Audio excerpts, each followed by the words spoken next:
Hello, everybody, and welcome to episode 9 of the Wild Blueberries Roundtable. I am here today with Andrew, Renz, and Alex. And boy, we've got some hockey to talk today that's not involving the Stanley Cup Finals. We've got some Taylor Hall news. We've got some Kevin Hayes news. We've even got some Anaheim Ducks coaching news. And a lot of other things that won't be talked about. Because we've also got the MLB draft and apparently NBA teams not wanting to call their owners anymore. We'll get into that, but I guess we will get it started with the news that just happened right now. Kevin Hayes. Hayes' rights were traded to the Philadelphia Flyers in exchange for a 5th-round pick in this year's draft. Negotiating rights, because the Flyers don't want to take risks and let them lose him to the Chicago Blackhawks. Andrew, you're the Flyers fan here. What are your thoughts? I think it's a really good deal as long as he actually signs with the Flyers. Because, honestly, Kevin Hayes would fill the biggest need that this Flyers team has, a second-line center. That would give you, down the middle, Sean Couturier, Kevin Hayes, and Nolan Patrick down the middle with Scott Laughton on your 4th line. That's a very deep center core, provided Nolan Patrick doesn't start as slow as he has these past 2 years. I really like the deal. I like Kevin Hayes as a player. He performed really well under Alain Vigneault when he was in New York, and he had a really good season this past year. So, if he can at least put up 40 points for the next 4 years, this trade is a win for the Flyers if he just signs a contract with them. All right. Now, obviously, you have a different opinion on it than everybody else. Obviously, as an Islander fan, I know from personal experience that we've already overpaid a center, and you're bound to do the same thing. The Brock Nelson contract was a little bit of an overpayment. We all know that. But you know what? He even took a pay cut to stay with the team. He would have asked definitely for more than $6 million on the market. Knowing Hayes, he's probably going to try to get a deal done. But at this point, we'll see what happens. Renz, do you have any thoughts on the whole Hayes thing and just about trading players' negotiating rights in general? Because, this is something we don't really see anymore. We saw it with Ben Bishop, we saw it with Keith Yandel, but we don't really see it much anymore. I mean, the thing about the trading, players is that, the thing with that is that teams that are trading for the UFA wants to know if the player is going to sign with them. That's why they're so rare. When I'm thinking back to the Yandels or the Bishops of those types of signings, those existed because basically those players already had to deal with that team, essentially. With this, I don't mind Philly doing it, and I don't mind Winnipeg doing it. Winnipeg gets a 5th for a player they definitely weren't going to re-sign, and the Flyers, like Andrew said, get something they needed, a second-line center. Now, I do also agree with you, they're somehow going to either overpay him. I'd be fine with 6, but what worries me is the term. I don't know. So there was a source that said, where Andrew saw a tweet, that it was a multi-year deal for 6 years. No, not $6 million for a few years. $6 million. Yeah. If that's 3 to 5, that's completely fine. More than that, that starts to get a little worrying. I would look at the JVR deal as kind of not a baseline for what Kevin Hayes is going to get, but for kind of an idea of what the years would be. We paid higher on the AAV for less term. Yeah. So if it's contract anyway, I think it was Kevin Hayes or JVR. Hayes was getting paid JVR was 5 years, $35 million, which comes out to $7 million a season. Yeah. So they did overpay in terms of what he probably would have gotten had he gotten, say, a 6 or 7 year deal. But in terms of what he wanted and what the Flyers wanted on years, they made up for with that extra money in the contract. Yeah. if you think about it like this, it's essentially just a 6 for 6 with like $1 million less. Yeah. That's Cleveland drafted Daniel Espino, right-handed pitcher from Georgia Premier Academy. Oh, okay. He's in Studio 42 for the draft tonight. Yep. Oh, good. Obviously, as we're talking right now, the MLB draft day 1, which is rounds 1 comp A, rounds 1 comp A, comp picks 2 and comp B are going on, as well as the Stanley Cup Finals game 4. All right, so Alex, do you have any thoughts on the whole player rights thing and the Kevin Hayes deal in particular? I thought both teams ended up fine because Winnipeg wasn't going to re-sign Hayes. Might as well get something for him. And Philly just gets another player. But I do think that Philly and Hayes have been talking behind closed doors because I think they have a deal in mind. Yeah, I mean, most people, I think, realize that there is a deal in place, or at least they've talked about a deal, because they obviously are working they work to acquire him. So we'll see what happens. Yeah, they didn't just sign him and they didn't just trade for him and started praying to God that he would sign. They at least had some conversations with his camp. Yeah. All right. So, moving on to another player that may not sign with his current team, and I'm just gonna hand it over to Renz.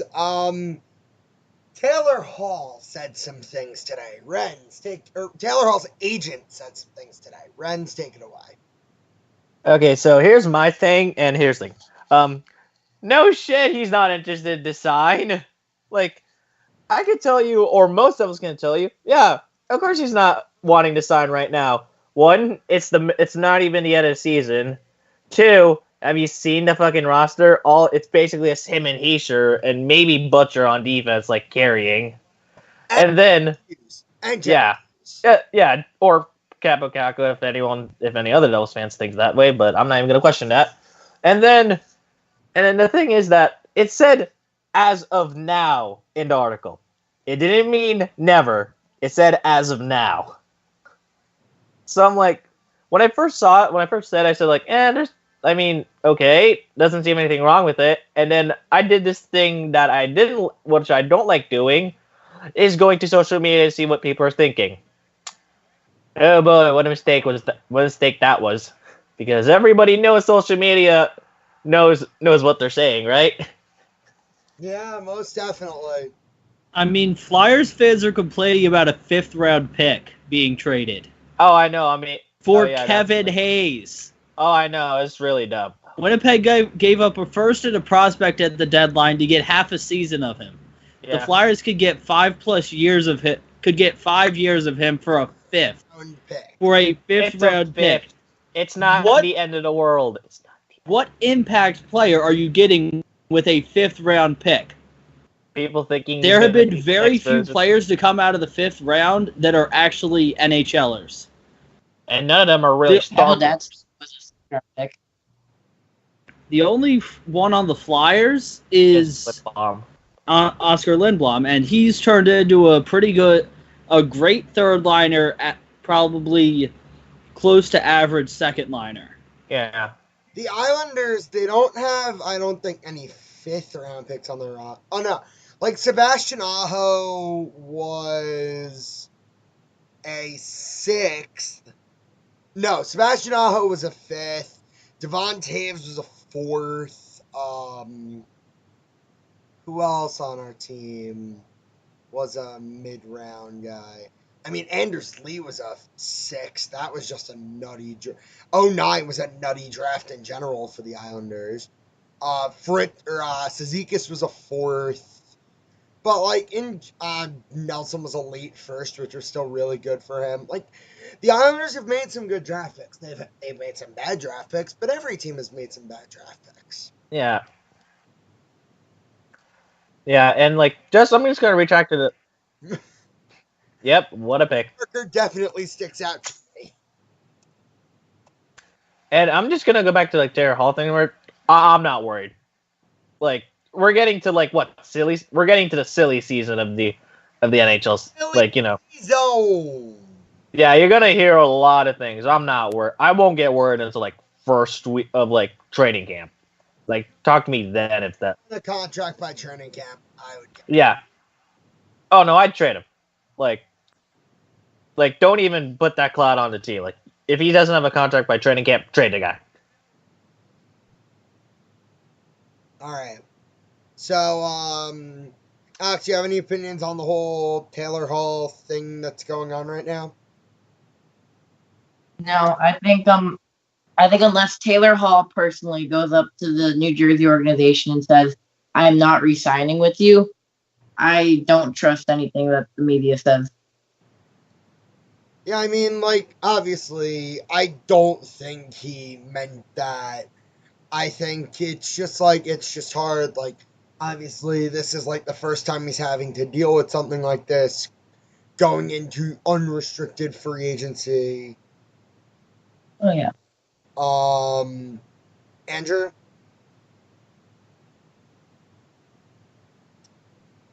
Andrew, any thoughts? Taylor Hall on Taylor Hall. Yeah. It's June 3rd, and he wouldn't hit the free agent market until next July of 2020. So there's still a lot of time for the Devils to get a deal done.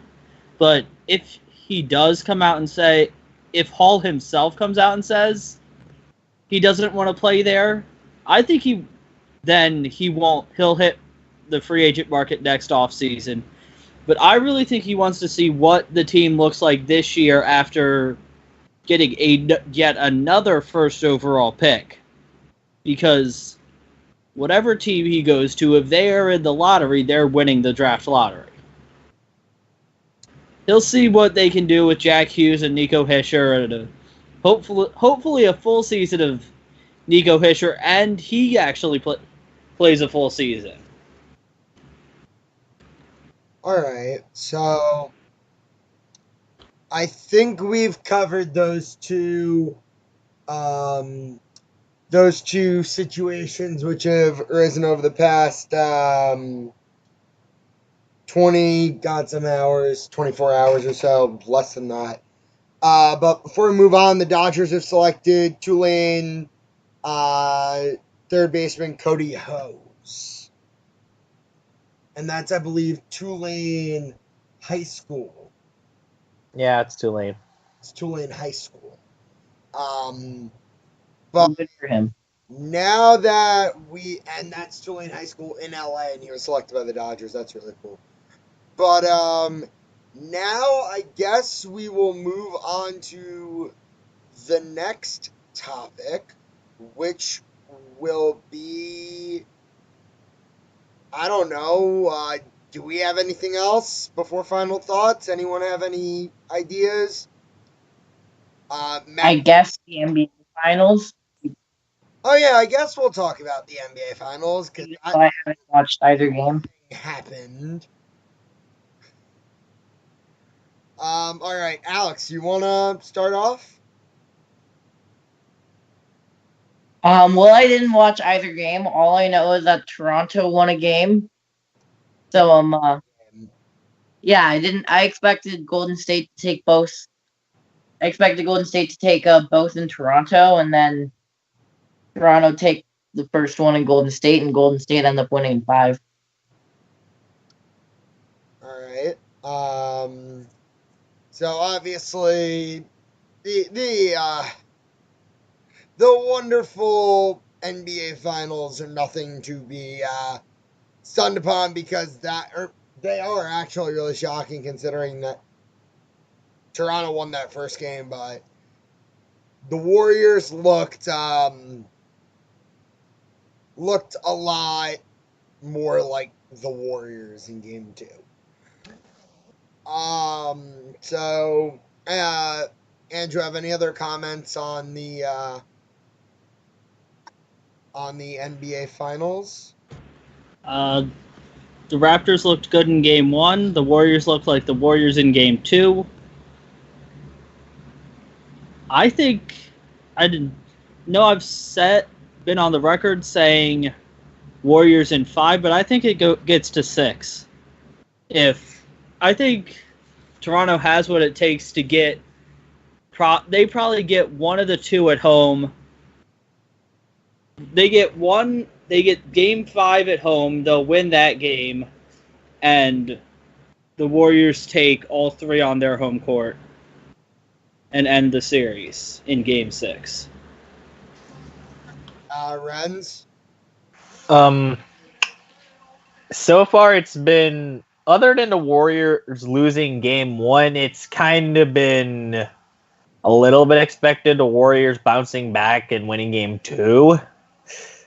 I would love to see this series go longer than 5. Just for the sole reason, it'd be a nice breath of air to see us NBA Finals go, longer than 5 games. That'd be great. When was the last time that happened? 3-1 lead day? Yeah, 3-1 lead. Yeah.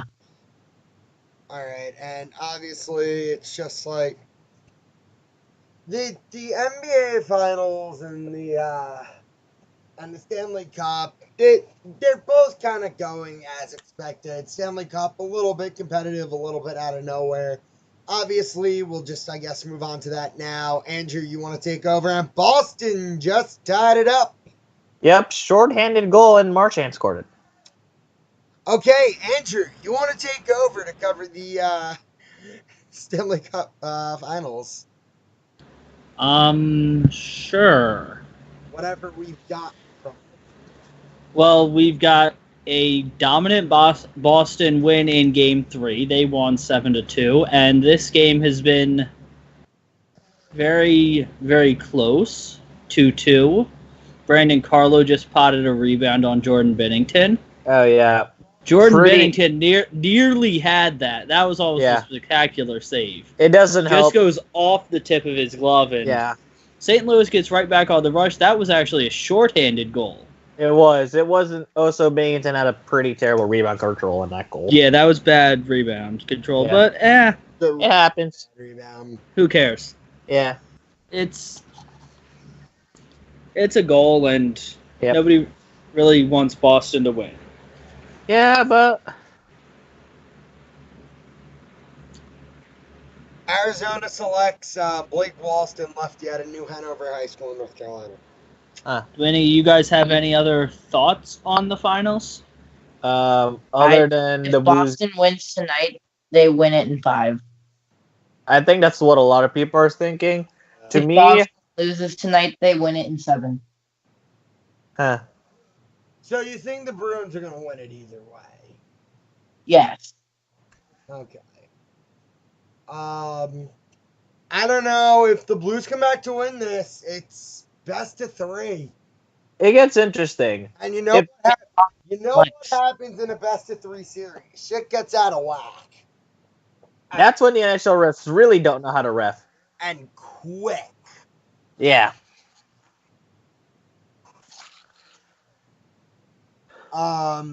But I think the last couple of games, if St. Louis wins this tonight, I think it'll be a good last 3 games, or last 2 or 3 games. It'll be a good series. If Boston wins tonight, it's over. It might be. It's over. It's over. Unless the Bruins want to choke pretty badly, but I doubt that. Tuukka plays the opposite of what Tuukka's been all playoffs. Yeah, which is doubtful. Okay. So we covered. This was kind of like it ended up being a lot shorter than we expected it to. We're about 20 minutes right now. Obviously, you could tell that we're a little all over the place because we're not used to having a draft and a finals game on while our show is going on. So, this has been, I think a lot of us have our eyes glued to the TV a little bit. Can Yeah, that's true. anyone agree with me here? Oh yeah, Just a very little much. bit. I'm working on my final thoughts, which will probably take up about 5 minutes. Because I've got about It'll take a little bit too. So I've got about 5 different thoughts I have to get out start in with some form. 5 thoughts and not final thoughts. Well, I currently have 4. I'll get into them. Before we move into final thoughts, I got one more topic. What What's do we the topic? have? We got teams that are probably going to go out and fire sale at the trade deadline in baseball. So, Hold up. I have a flaming hot take from Sabres Buzz on Twitter. Okay. hot take. Okay. Flyers centers Giroux, Patrick, Hayes, Couturier, Lawton. Sean Couturier now becomes available to hashtag Sabres with Kevin Hayes trade to Philly. No. Couturier, 26, is owed 4.3 over the next 3 years. What a flaming hot take. Claude Giroux is not a center anymore. Yeah, Claude Claude Giroux Giroux plays is a left left wing. winger. Claude Giroux plays left wing. I mean, he can play center, but he doesn't do it anymore. He can take face-offs, Yeah, but he doesn't play center. very much. That's not a hot take. That's just saying random shit. Now we're just That- It's not a hot take. It's being place. stupid. Yeah. Thompson likely questionable for game 3 due to a hamstring strain. All right. So let's get back to what I was saying. The Mariners making an early trade, trading Jay Bruce to the Phillies for close to nothing. I mean, Yeah, essentially nothing. The Phillies are paying $2.75 million over the next year and a half for Jay Bruce. Yep. And the Mariners have already said that they're going on full-blown fire sale. Anyone not a young player is gone. If that's not already true, if we Yeah. haven't already seen all their good players go, they've all gone. They traded Carlos Santana, Gene Segura, Edwin Diaz. Mitch Haniger's still there. Mitch Haniger's the only one there. Rob Yep. was still there, or Robbie Cano is with the Mets. Yeah. gone, but he's like AFK, not doing anything because he's dead. Yeah. Pretty much. He's not dead. He's just sitting at home having millions of dollars. Yep. All right. So To let's quote one of my favorite writers, 50 Shades of Stupid is that take. The Sean Couturier take. Oh, well, duh. So we got 2 teams. We got the Seattle Mariners and we got the Kansas City Royals. The Mariners have already shown that they're willing to move everything in their power. And they still got stuff left. Tim Beckham is a solid utility guy for a team in the playoff hunt. Ryan Healy, versatile first and third baseman. Mike Leake, back of the end starter. The Mariners just need to eat salary. Edwin Encarnacion, who's been hitting like nothing lately. Hence why Dan Yeah, and he was started hot, too. playing. And he's been a stud. He's been everything and more. Yeah. Another potential trade chip is Dan Vogelbach. And then you got like D. Gordon, who's still there. Marco Gonzalez, who may be on the block, who I heard. I've heard he has been. Omar Narvaez, like Domingo Santana, even. Like, they have the assets to trade. They have the assets to make a prospect armada. Cubs select Ryan Jensen, right-handed pitcher from Fresno State University. And then you got the Chicago Cubs, or not Chicago Cubs, the Kansas City Royals, who are just there. I guess. They're fast. Their championship window closed so quickly, it's not even funny. It did. They're a thing. They exist. They're They not- do. exist and they are very fast. They're 19-40. They are the second worst team in baseball to the Baltimore Orioles, who have no trade chips except for the players by the names of VR, Mancini, and Cashner and Givens, basically. The Royals are actually an interesting team, though, because they signed Whit Merrifield to that team-friendly contract, and now they're just going to go out and get him.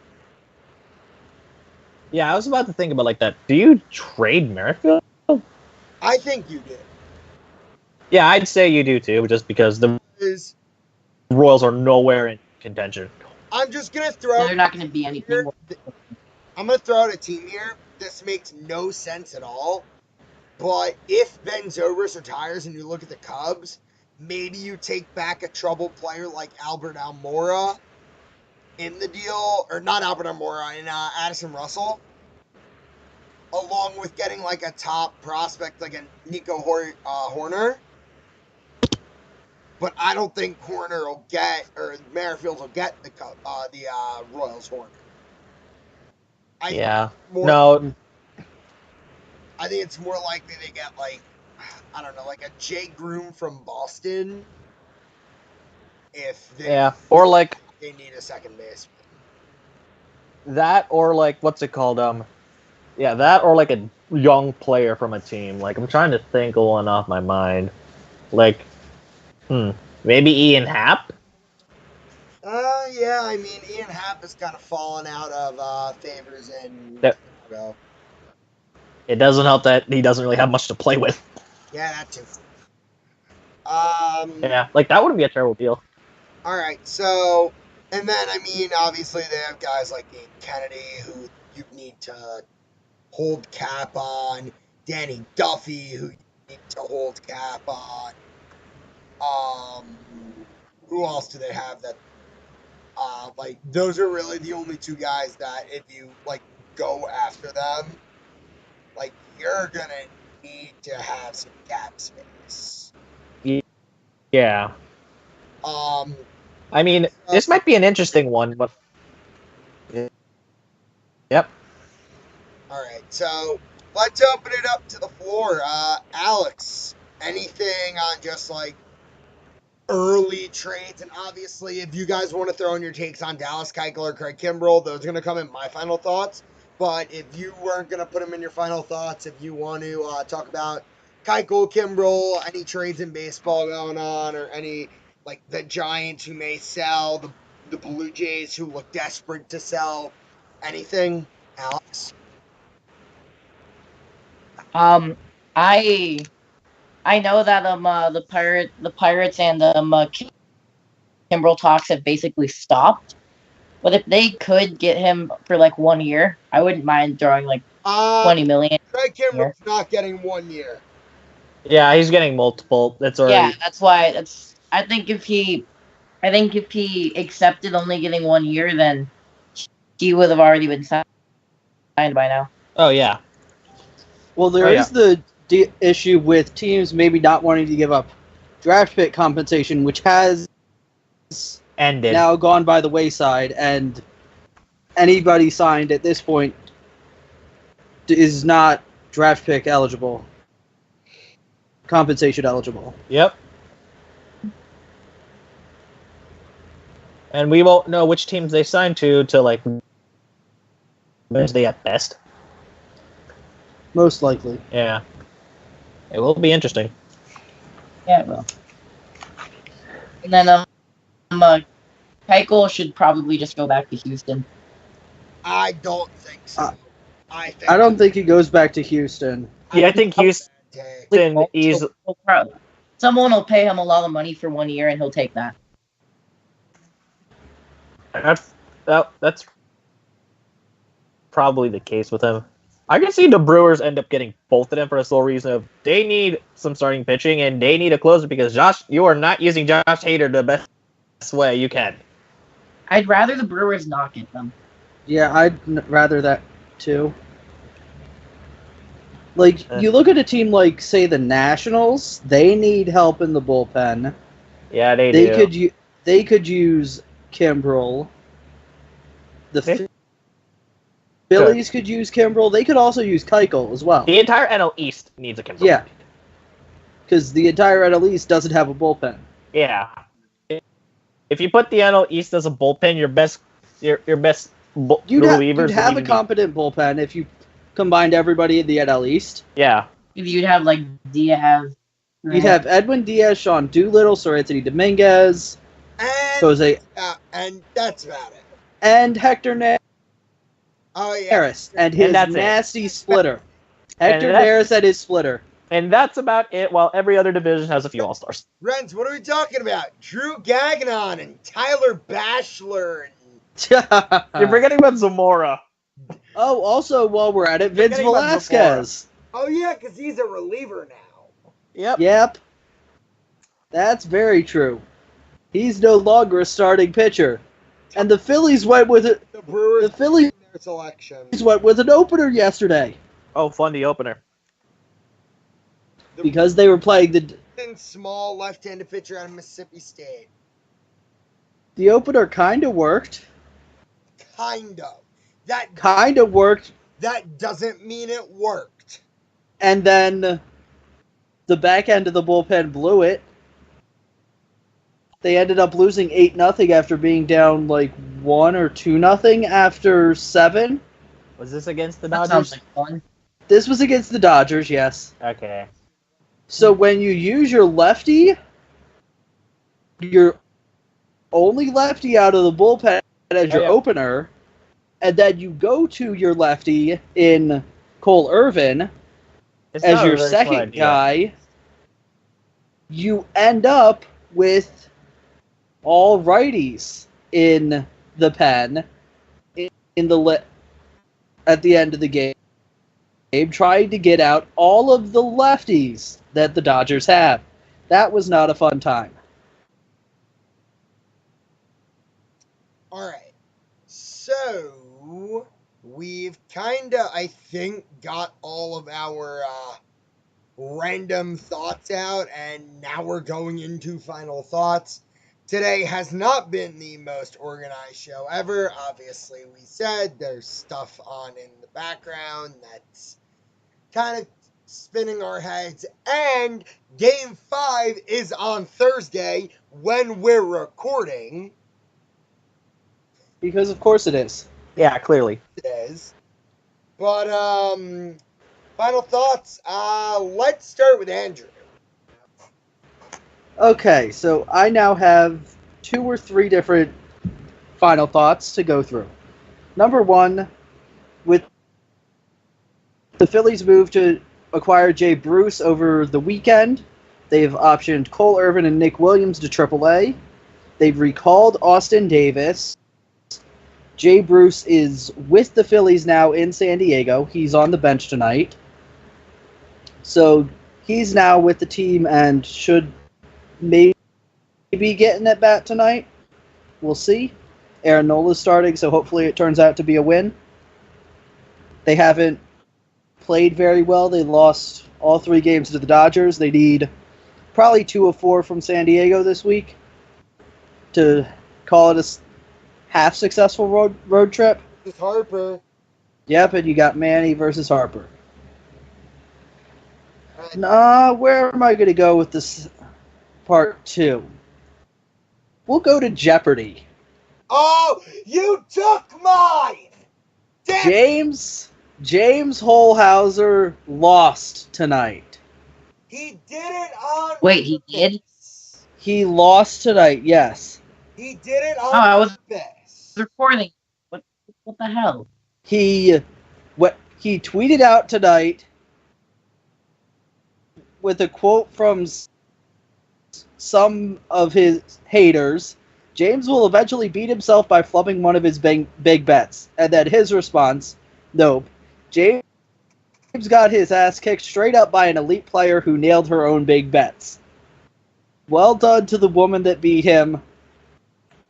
He had a great run. He came up 60 grand short of Ken Jennings' record for total winnings. Scott, do you want to add anything more? I'll wait until mine. You could add more now, so we don't. So, Just while we're on the topic. see, this whole Ken Jennings, James Holzhauer thing, I think he did it on purpose. Because when people talk about Jeopardy, they say Jeopardy Jennings. They say Jeopardy Ken Jennings. Like, that's Yeah. word association. He won 74 games. He won 74 games and won slightly over what Holzhauer did. Now, the thing with He got is he's a Vegas sports gambler. that's what he does for a living. He bets money. For a living.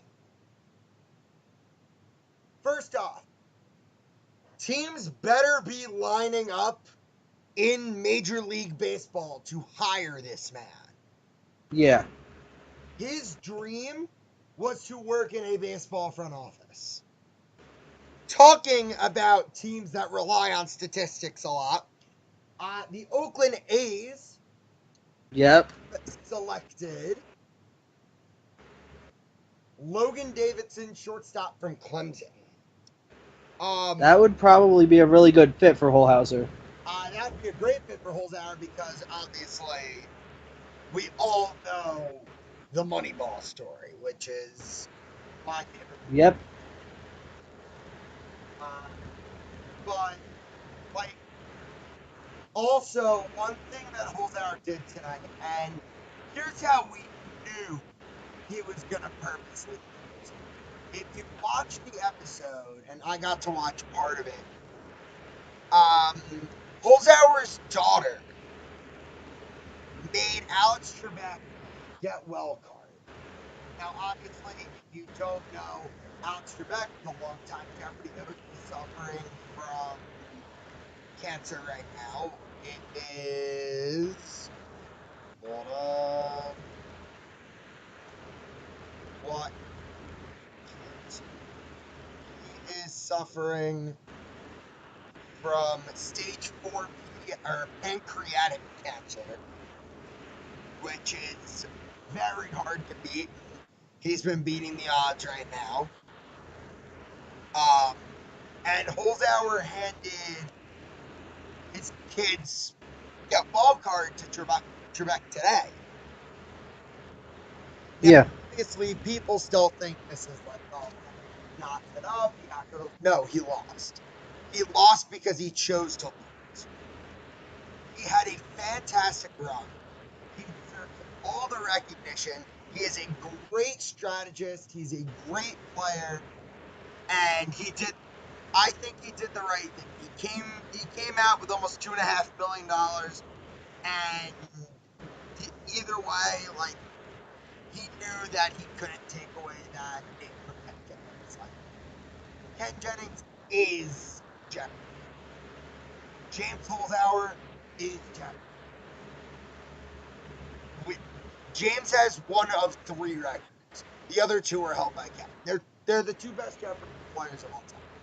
So, Absolutely. On that, Andrew, back to yours. Okay, so I'll go to Saturday afternoon, the Champions League final. Liverpool gets a wonderful 2-0 win over Tottenham.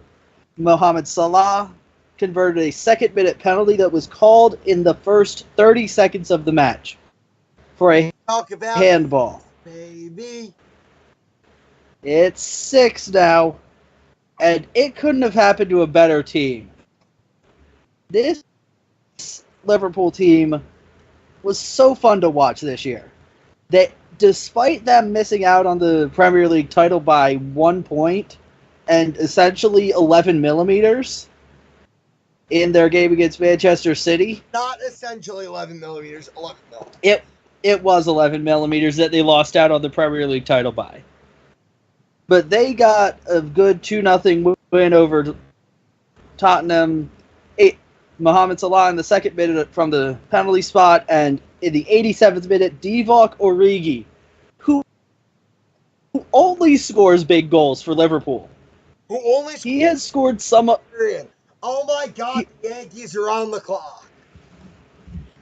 Divock Origi scored the winner to send Liverpool to the final, scores the goal to seal the final, scored numerous goals during the Premier League season to keep Liverpool winning. He scored late against Everton in the Merseyside derby on a ball that was saved, bounced up off the crossbar. And also, Alisson and Van Dijk were great. They were two of the biggest signings to come in the past year in all of soccer. Good choice. Those were two of the best signings in all of world soccer. Good choice by the Yankees just now. They took Who did they select? shortstop Anthony Volt from Del Barton High School in New Jersey. So, very fleet-footed, defensively minded shortstop, strong footwork, and he's also a gap hitter. So obviously needs some work because he was ranked the 63rd overall prospect by Pipeline. So they definitely took under slot, which is good because if Allen drops to them at 38, whatever we have, we better take it. Oh, you drafted the Broughton kid? We drafted. Yeah, we did. We drafted. Yeah, the Broughton. Mm-hmm. Anthony. And then for my final thought, I will go to yesterday afternoon. The Philadelphia Union were at Allianz Field playing Minnesota United. They got a 3-2 victory to put them back on top of the table in the East. Jamiro Montero scored the opener from the penalty spot after someone was brought down in the box. Minnesota responded with a goal from Hassani Dotson, his first career MLS goal, which was a beauty curled in from just outside the 18. Then 2 minutes before halftime, Harris Badunian strikes a free kick from about 25 yards out into the top corner that the Minnesota keeper just gets a hand on to give the Union the lead. Again, going into halftime, once again the Union allow a goal to Kevin Molino. And then, with 3 minutes to go in the game, Austin Trusty got his first goal of the year to give the Union a 3-2 win. Andre Blake had many great saves and great resiliency was shown by the Union last night to get them a huge win and put them back atop the table in the Eastern Conference. All right. Those are all of my thoughts from the weekend. All right. So, Alex. Alright, so one of my final thoughts is a little bit of late news, but Juwan Howard being hired by Michigan to be the next head coach. I mean, obviously, Beeline took him to 2 national championships in 5 years, and I hope he does well in Cleveland. But I think Juwan Howard was the right hire, and I think that he'll probably do good there. All right. What else you got? And then another final thought would be so Josh Bell won Player of the Month. He's very good. This has been like his breakout year, and he's had numbers comparable to Yelich. Yet everybody's like, "Oh my God, Yelich is the best player of all time," and nobody's really talking about Bell. All right. So, Yeah, is that it? I've got one more very, very breaking news. Andrew McCutcheon is hurt. Oh, ouch. He hurt his leg running the bases. Nick Williams, enjoy your one-day option. You're coming back to the Phillies tomorrow. Yeah, fun. That sounds really fun. So looks like Jay Bruce is getting in. Yeah, Jay Bruce is going to play tonight. As long as he doesn't have a hard fly ball to cover, he'll be fine. It appears to be a knee injury That's not good. for McCutcheon. Ouch. Renz, final thoughts? I do have one final thought. Andrew gave me the idea of it, but screw it, I'll just do it. The Scripps National Spelling Bee. So, there was an 8-way tie. It took that long. They couldn't stump the kids. Yep. They couldn't even stump him at all. And Chara's back on the ice for period 3 of the game. Okay. He's got a face shield. Yeah, And each of the kids got 50 grand. pretty much. Like, once I saw it get down to the final 8, I said, okay, maybe this will shorten down. Maybe we'll see the actual winner. And then I end up hearing, like, wait, it's a tie? Yeah. No more words. Dodgers I mean, draft Michael Bush, second baseman from North Carolina. All right. Before we get to my final thoughts, we got anything else, Ren? that's really it. Okay. I blame the umpires for Andrew McCutcheon's injury. What happened? It should have been an infield fly rule, but it wasn't. Oops. Was it like a collision? It was a pop-up on the infield. Oh. All right. And the second baseman let it drop. Oh, God, no. And Andrew McCutcheon got caught in a rundown. Hmm. And as he was going back to first base, twisted his knee. Ugh. All right. So I blame the umpires. That sounds about fair. So my first thought, the lineup from the day Anthony Volt, the Yankees' first-round pick, was born. Chuck Knobloch in left, Derek Jeter at short, Paul O'Neill in right, Bernie Williams cleaning up in center, Tino Martinez at first, David Justice DHing, Alfonso Soriano at second, Joe Oliver catching, Scott Brocious at third, Ted Lilly starting. That is a team. That was April 28th, 2001. Hmm. The year before, the team that they played that day got crushed thanks to everything. The A's had Johnny Damon, Jason Giambi, Miguel Tejada, and Eric Chavez in their lineup. Obviously, Damon and Giambi would leave God knows how long into that. In about 6 months, they'd be gone. All right, so that's my first thought, because that's just hilarious. That I was born freaking 4 months after the Yankees' first round pick.